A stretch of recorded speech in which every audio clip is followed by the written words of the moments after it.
Oi pessoal, sejam muito bem-vindos a mais uma aula de Biologia. Nós vamos trabalhar hoje, dia 2 de abril, o módulo 4 da nossa apostila, que vocês vão encontrar nas páginas 327, 328 e 329, tá? Assim que a gente terminar essa aula, corram e façam as atividades que estão na página 330 e 331. Pessoal, vamos lembrar aqui que nas aulas passadas nós dizemos que os protozoários eles são divididos em 4 classes de acordo com uma estrutura de locomoção, tá? Então, os protozoários que se locomovem por flagelos, eles são os flagelados. Os que não possuem pés e sim falsos pés são os risópodos, que nós estudamos em protozoários 1. E hoje vamos estudar os ciliados e os esporozoários. Tá bom? Então, a gente vai começar aqui pelos ciliados, né?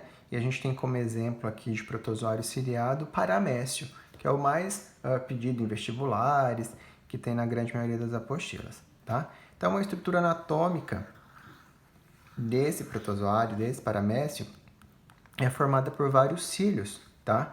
Que, ao meu ver, não se parecem nada com os flagelos. Alguns autores falam que confundem com flagelos, mas, ao meu ver, não confunde nada, porque eles são bem mais curtinhos e bem mais numerosos, né? Quem assistiu à aula dos flagelados viu que é uma estrutura bem mais alongada, né? E os flagelos são estruturas bem mais curtinhas e bem mais numerosas. Esses flagelos, eles são as estruturas responsáveis pela locomoção, né? Por isso que eles fazem parte do grupo de protozoários ciliados. E esses cílios, para que esse protozoário ele se locomova, esses cílios eles são organizados, né? Eles funcionam de maneira coordenada e rítmica. Não é cada cílio querendo ir para um lado, não. Eles são todos coordenados para a mesma direção, né? Os movimentos são rítmicos, não tem bagunça aqui não, tá? Então, esse movimento rítmico coordenado impulsiona o protozoário na estrutura líquida, na água, no caso, para que eles se locomovam, tá? Para uma direção específica, tá? A gente vai encontrar sempre esses tipos de protozoários em água doce, tá? Existe só um protozoário ciliado que parasita o ser humano. Já a gente vai falar deles. Mas, por enquanto, vamos falar da estrutura do paramécio como um todo.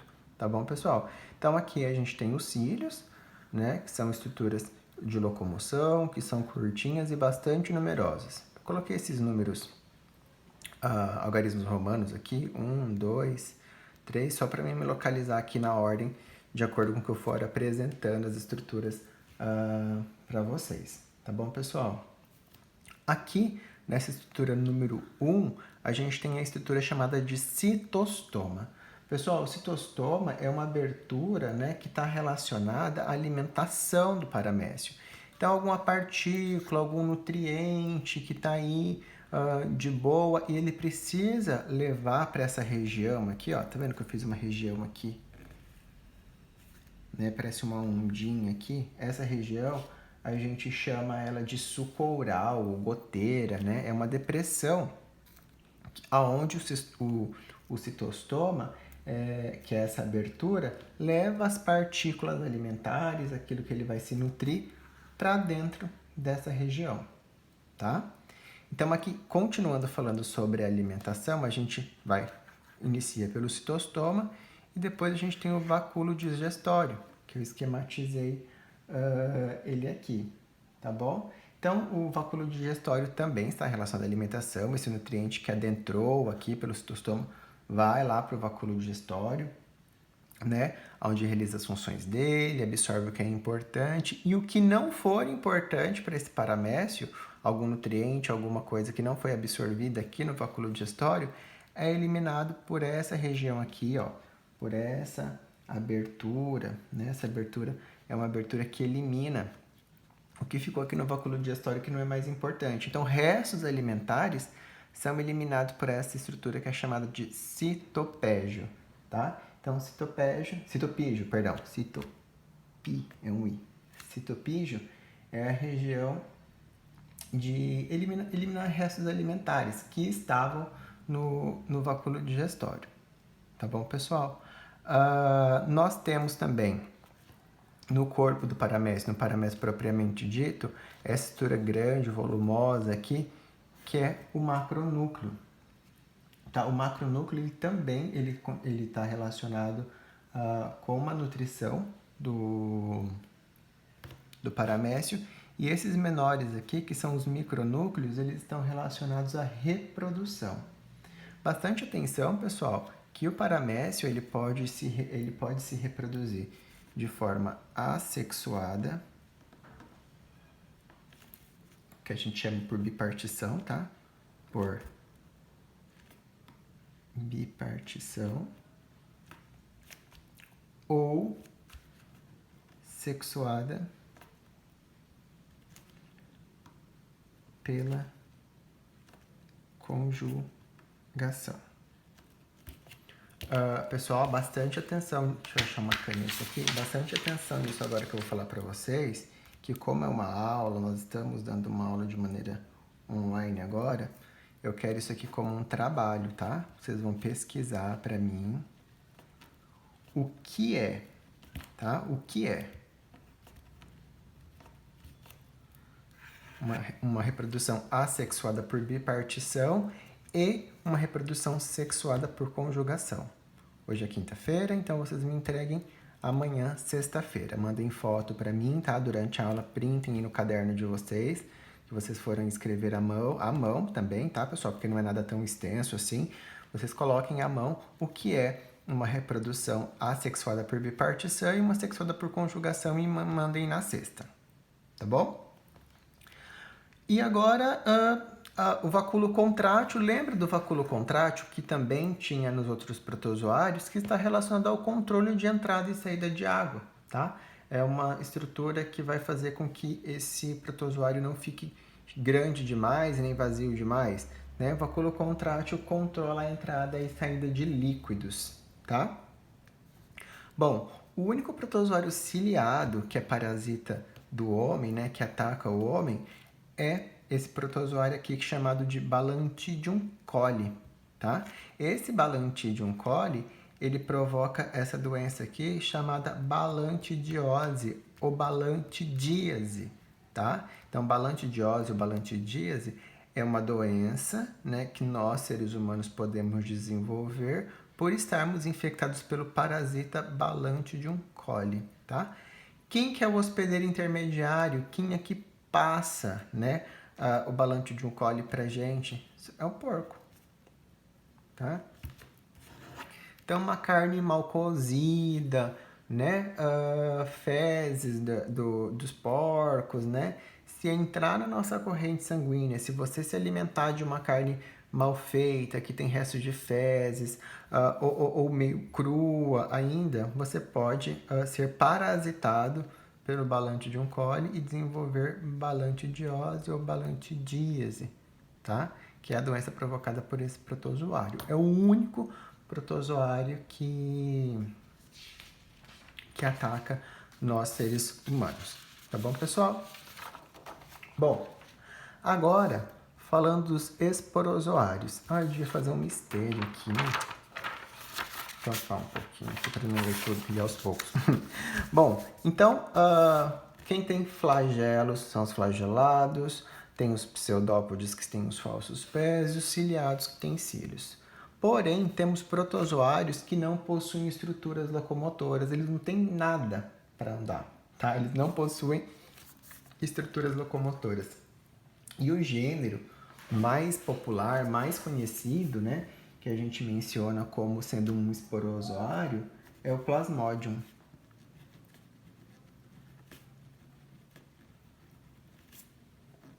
Nome científico a gente sempre vai grifar aqui embaixo, tá? Então, o gênero Plasmodium, espécie, tem várias espécies de Plasmodium, vou mencionar já para vocês. Mas o mais conhecido, o gênero, é o gênero Plasmodium, tá? Então, Plasmodium não possui estruturas locomotoras. Então, o Plasmodium, ó, né, ele não tem nada, ele não tem cílio, ele não tem flagelo, ele não tem falsos pés, né? Então, ele é um parasita totalmente dependente do homem para se multiplicar e do agente transmissor dele, tá? Então, os tipos de parasita, ele é um parasita, né? O plasmódio é um parasita. E os tipos a espécie de plasmódio que a gente pode encontrar são Plasmodium vivax, Plasmodium falciparum, Plasmodium malariae, que é o da doença malária, que é o que a gente vai falar do ciclo evolutivo dele, que é o mais pedido em vestibular. E o Toxoplasma gold, que é a da toxoplasmose, né? Que muitas pessoas fazem associação a gatos, né? Associar o gato à toxoplasmose. Ah, tem alguém grávida. Ah, vamos jogar o gato fora, ninguém quer mais gato, mas eu vou explicar para vocês que não é bem por aí, tá? Como é que você vai se contaminar com toxoplasmose? Não é o fato de você ter o gato. Então, já já vou falar para vocês como é que isso acontece.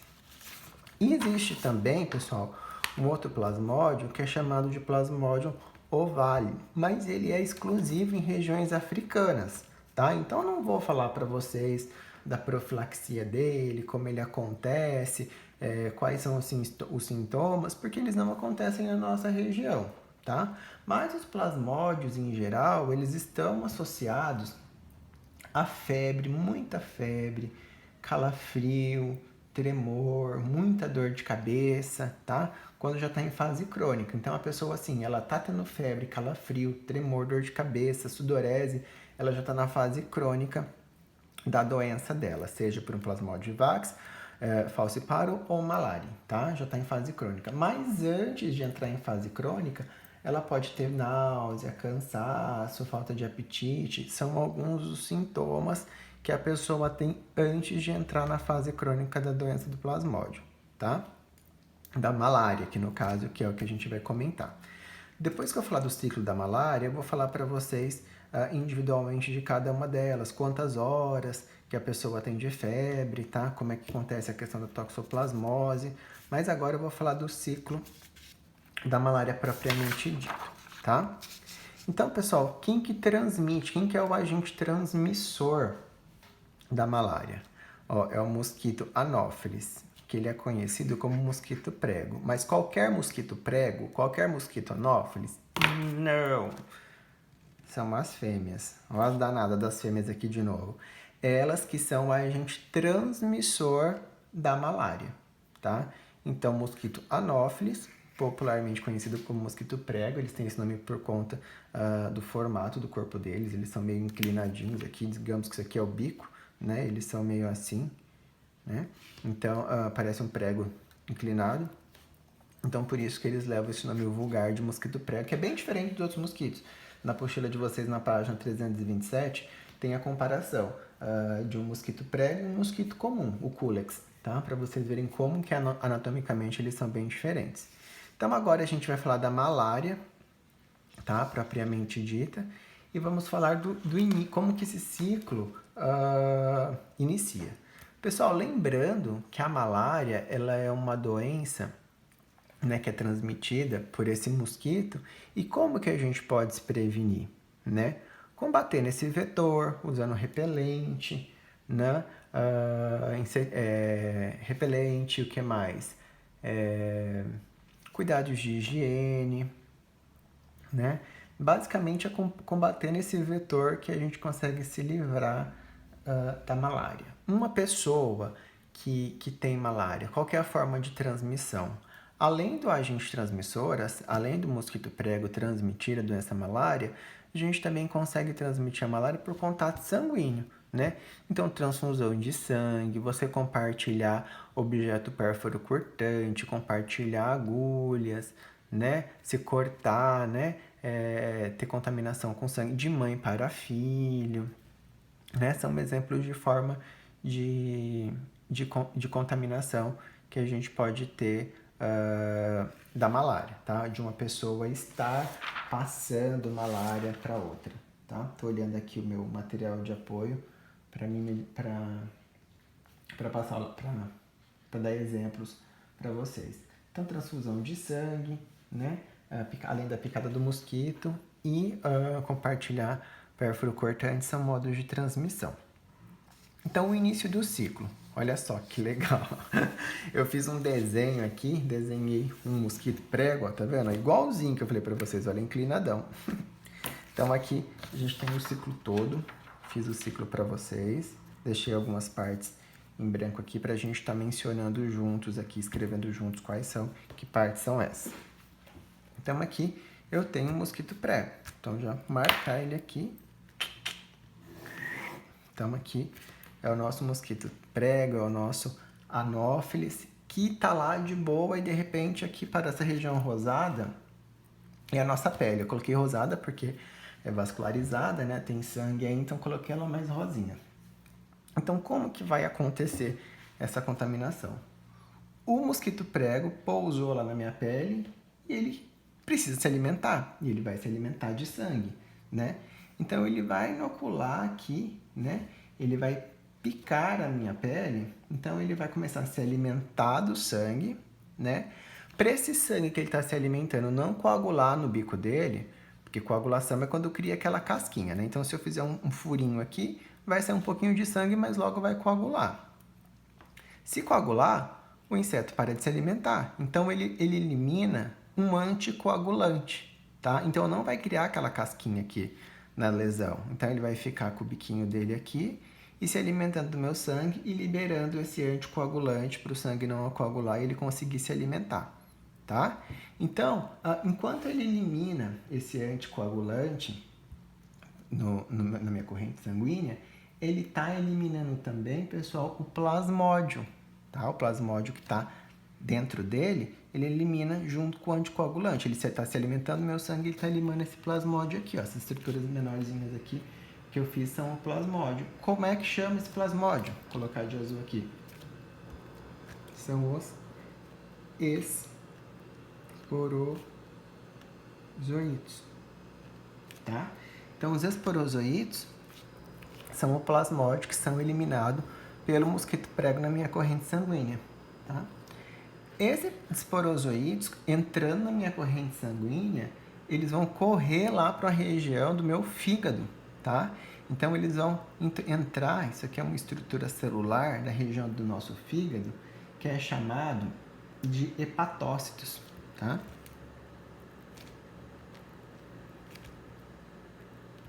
Hepatócitos.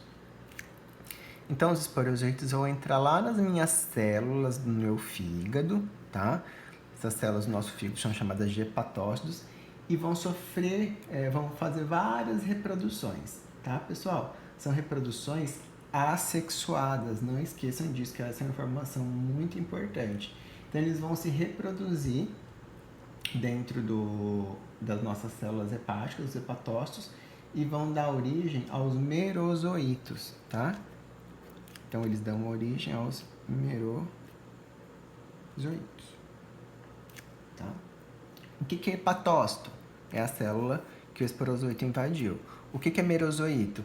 É a evolução do esporozoito, né? Eles sofreram várias reproduções aqui assexuadas e se desenvolveram, se tornaram merozoítos. Até aqui nessa fase, pessoal, a pessoa que está sendo parasitada pela malária, ela não sente nada, tá? Até aqui, enquanto estiver nas células hepáticas, nas células do fígado, nos hepatócitos, ela não está sentindo sintoma nenhum, tá? Aí o que acontece? Esses merozoítos, eles voltam a cair na corrente sanguínea e eles vão penetrar essa estrutura bem bonitona aqui, ó. Essa estrutura avermelhada que eu fiz aqui são as nossas hemácias, que são as nossas células sanguíneas, né? A parte vermelha do nosso sangue. Então, os merozoítos invadem as nossas hemácias. Aqui dentro das hemácias, eles voltam a fazer reprodução assexuada, chamada esquizogonia, tá?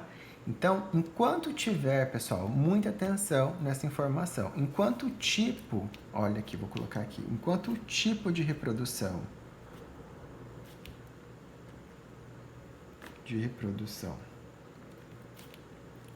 for assexuada, nós estamos falando do hospedeiro intermediário.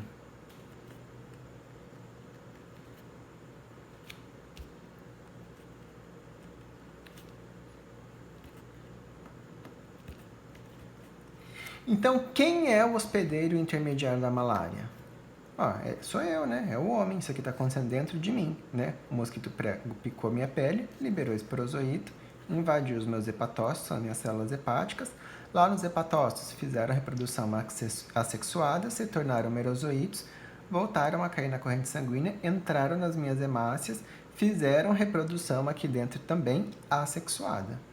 Então, até aqui a gente está falando de hospedeiro intermediário. Sou eu, é você, somos seres humanos, somos hospedeiros intermediários. Por quê? Porque o tipo de reprodução que acontece desse plasmódio até aqui é uma reprodução assexuada. Tá bom, pessoal? Aí agora aqui eu fiz 2 exemplos da hemácia cheia de merozoítos. Uma hemácia cheia de merozoítos que ainda não rompeu e uma hemácia cheia de merozoítos aqui que, rompeu. Ela liberou, né, esses merozoítos que estavam dentro dessas hemácias. Pessoal, quando esses merozoítos eles são liberados, né, tem esse rompimento da hemácia, a pessoa começa a sentir aqueles sintomas que eu falei anteriormente, que é aquele mal-estar, febre, calafrio, tremor, o que mais? Dor de cabeça, tá? É aqui, quando tem essa liberação dos merozoítos, que a pessoa começa a sentir os sintomas. Então, o que a pessoa liberou aqui? Ela liberou merozoítos. E eu deixei um outro espaço aqui, tá? Porque além de merozoítos, ela está liberando o pigmento malárico, que a gente chama de hemozoína.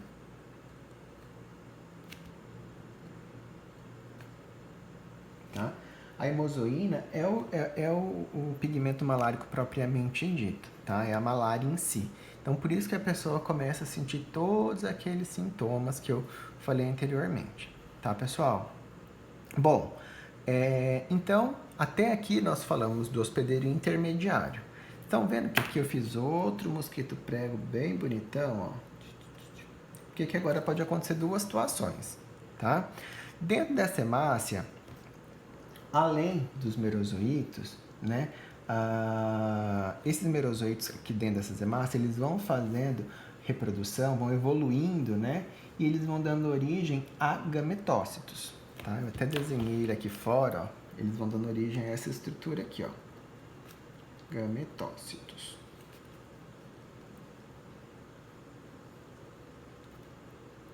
Tá? Esses gametócitos também estão aqui dentro da hemácia, junto com os merozoítos, tá? Junto com a hemozoína. Se ele for liberado aqui na nossa corrente sanguínea, a pessoa vai sentir todos aqueles sintomas, mas se o mosquito não aparecer aqui, não vai acontecer nada com esses gametócitos. Eles vão ser degradados e vão morrer. E vai continuar na corrente sanguínea da pessoa os merozoítos e a hemozoína, e a pessoa vai tendo aquele mal-estar todo. Mas lembra que a gente está em região endêmica é onde sempre acontece casos de malária. Então, eu sou uma pessoa que eu passei por todos esses ciclos aqui, ó. O mosquito me picou, o merozoíto, o esporozoito evoluiu, né? Se tornou um merozoíto, invadiu as minhas hemácias, comecei a sentir todos aqueles sintomas e minha hemácia estourou, liberou os merozoítos e a hemozoína e os gametócitos. Aí, se nenhum mosquito me picar, esses gametócitos vão morrer. Mas, se o mosquito me picar, eu já estou infectado, mas se outro mosquito vir me picar, a gente vai começar o ciclo evolutivo do mosquito. Até aqui a gente estava falando do ciclo no hospedeiro intermediário. Agora a gente vai falar do ciclo no hospedeiro definitivo. Então, o mosquito é o hospedeiro definitivo. Vou falar para vocês já o porquê. Tá na minha corrente sanguínea merozoítos, hemozoína e gametócitos, tá? Outro mosquito vem e pica minha pele. Ele, quando se alimentar do meu sangue, ele vai estar se alimentando de merozoítos e gametócitos, tá? Esses gametócitos, quando entrarem no sistema digestório, né, entrarem nesse outro mosquito prego, o que vai acontecer, pessoal? Né, esse gametócito vai entrar nele e aqui, quando eu fiz essas 2 estruturas aqui, vai ter uma transformação, né? Esses gametócitos que foram absorvidos, esses merozoítos que também foram absorvidos, os merozoídes eles vão ser degradados dentro do mosquito prego. Mas os gametócitos, eles vão evoluir. Então aqui, os que seriam os gametócitos masculinos, eles vão se chamar de microgametas.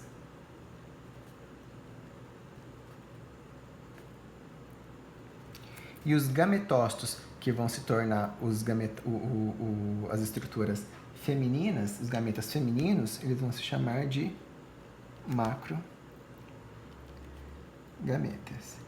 Micro pequeno, macro grande, tá? Macro, estrutura feminina, lembra do óvulo? Só para comparar, tá? Estrutura grande, feminina, estrutura pequena, masculino, tá?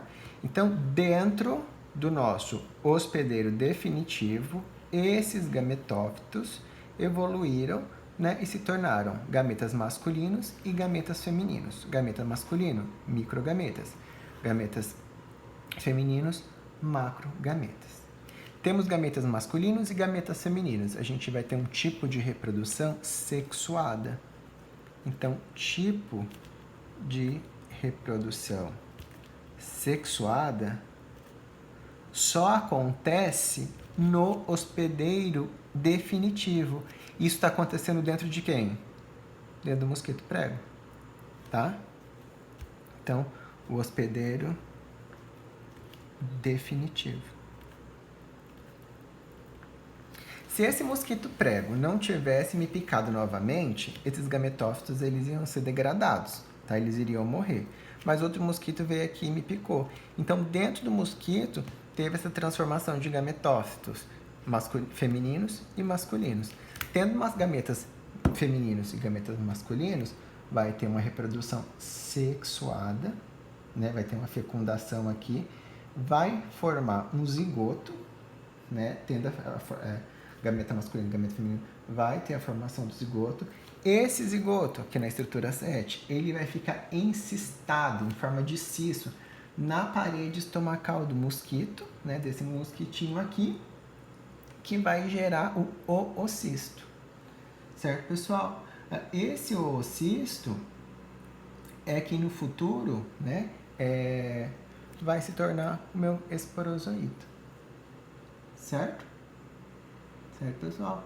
Então, só lembrando aqui, voltando aqui, a partir do momento que o mosquito ele picou uma pessoa infectada, a gente entra no tipo de reprodução sexuada, que vai estar acontecendo no hospedeiro definitivo, que é o mosquito. Tá? Ele vai estar ingerindo os merozoítos, que estavam na corrente sanguínea, e os gametócitos. Interessante para ele agora só é os gametócitos. Vai se transformar masculino e feminino, tá? Vai ter fecundação. Fecundação vai formar um zigoto, que vai ficar dentro da parede estomacal dele, né? E vai gerar um oocisto. Está acontecendo tudo aqui dentro. Tá? Então, ele está com o oocisto dentro da parede estomacal dele. Quando ele for lá em outro indivíduo e picar o outro indivíduo, ele vai liberar o esporozoito e vai começar todo esse ciclo novamente. Certo, pessoal?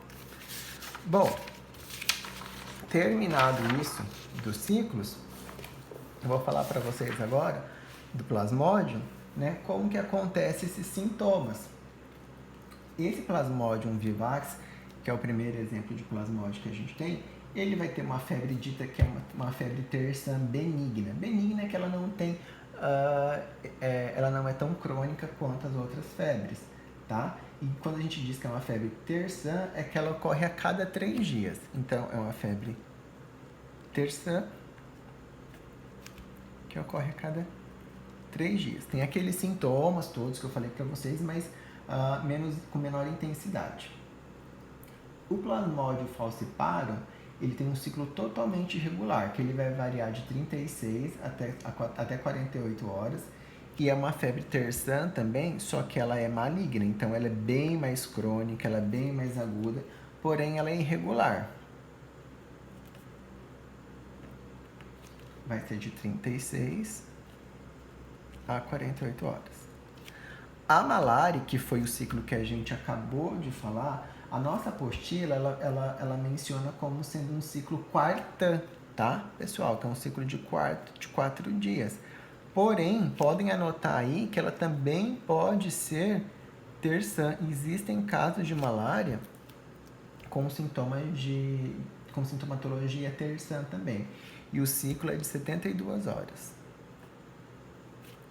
Tá? E a Toxoplasma gondii, que é o protozoário que causa toxoplasmose, que quando a pessoa fica morrendo de medo de ter gato, porque gato passa toxoplasmose, enfim.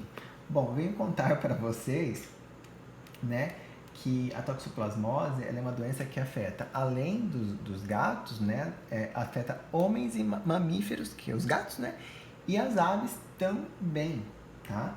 Então, assim, mas como que você vai ter os sintomas? Como eu vou saber se eu tenho essa doença ou não? Pessoal, se você estiver saudável, você pode ter toxoplasmose e isso nunca ser manifestado, tá? Aí lá na sua velhice, ou você teve uma gripe, ou uma outra doença imunossupressora, aí você vai começar a ter os sintomas. Ah, o que é os sintomas? Né? Ter a vista meio turva, né? O que mais? Ficar com tontura, pode atacar o sistema nervoso, né?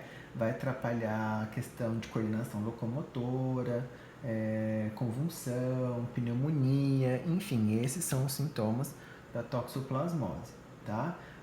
Pessoas que fazem tratamento de câncer, HIV, enfim, pessoas que têm a imunidade mais baixa, se se contaminarem, já começam a aparecer os sintomas, né? O que eu tô querendo dizer é que muitas pessoas podem ter toxoplasmose e não terem os sintomas porque são saudáveis, tá?